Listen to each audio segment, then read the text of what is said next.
There are different methods of cast-ons. This is a long tail cast-on that I'm going to be showing you today. The first thing that you're going to need is some yarn. I find it easier to start out with a chunky yarn. This is a yarn that you can get at Walmart. Hometown USA, bulky, it's Lion brand. It'll say on the packaging what kind of yarn it is, and it'll also say like the recommended needles, which I do have a size 13. You can knit with straight needles, which are the long needles, or you can knit with a cable. I personally find it easier to knit with cable needles, so I'm going to show you how to cast on. You're going to want a really long tail, and you're going to hold your yarn like this. Set your needle on top and twist it. Again, put it on there. Turn like that. Put the top on your index finger, the bottom on your thumb, and you're going to pull it around. So put your fingers through. Pull it like that, kind of like a slingshot. Then you're going to take your needle and you're going to put it under your thumb, under the index finger, and back down through the thumb. And you're going to pull it. That's a cast on. Again, put your fingers through, put it in underneath the thumb, under the index finger, back through the thumb, and pull it. Try it again. Under the thumb, under the index finger, back through, and then you pull it tight. So if the pattern tells you to cast on 10, you're going to count 1, 2, 3, 4.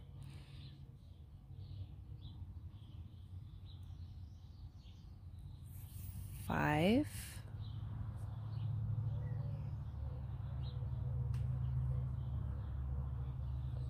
6.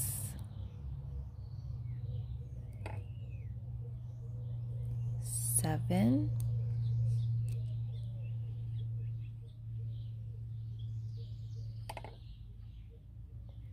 8.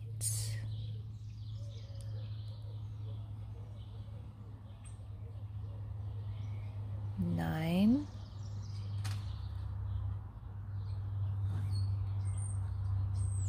10.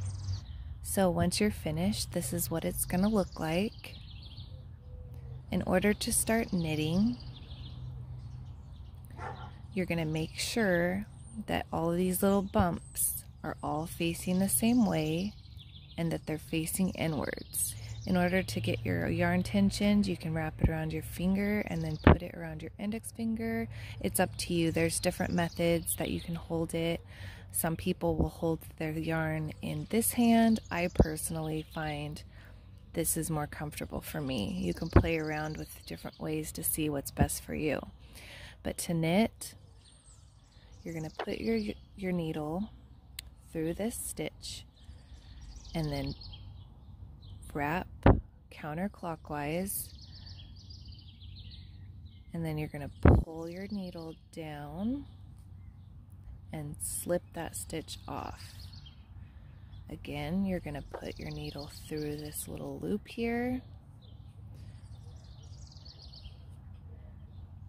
wrap that yarn around, and it'll feel fiddly at first, but you'll get more used to it. You pull it out and then slip that stitch off. Put it in, wrap, pull it off. Put it in, wrap, slide it off. You're going to put your needle in through here, wrap, pull it down.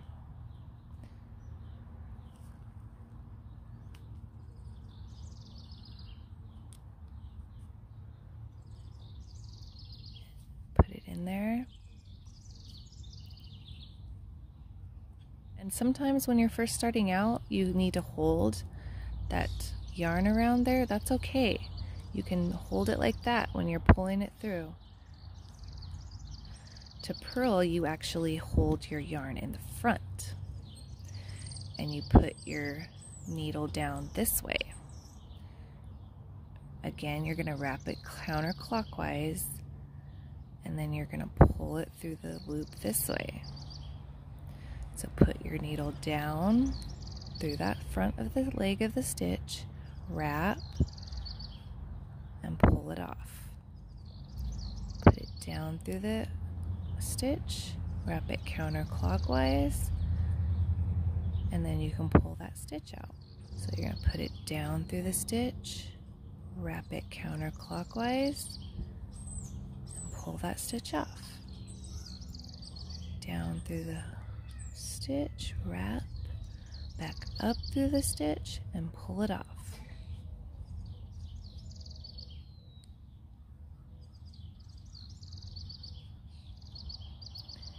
And then put it through the loop, pull it off, down through the loop, wrap, pull it off.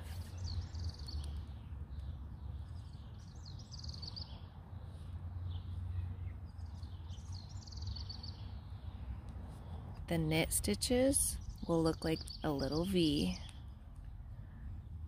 At first, it can be difficult to tell the difference between the two if you're working with a smaller yarn, but with the bigger yarn, it's really easy to see that these are knit stitches at the top, and that bump right there, those are the purl stitches. You'll always have your yarn in the front for purl and in the back for knit. I had to do this a lot in order to find what was comfortable for me. I suggest practicing with the knit and the purl stitches, even if you practice the knit for a while and then practice the purl for a while. Once you learn those stitches, that's pretty much the basics of knitting. So once you figure out how to do these two stitches, it's fairly simple to learn the other ones. If you thought this was helpful, I will continue to create knitting videos to help you learn how to knit, because that is how I learned how to knit, was watching videos. Please leave a comment with any suggestions. If you found this helpful, let me know. I love you guys, and I will talk to you soon. Bye.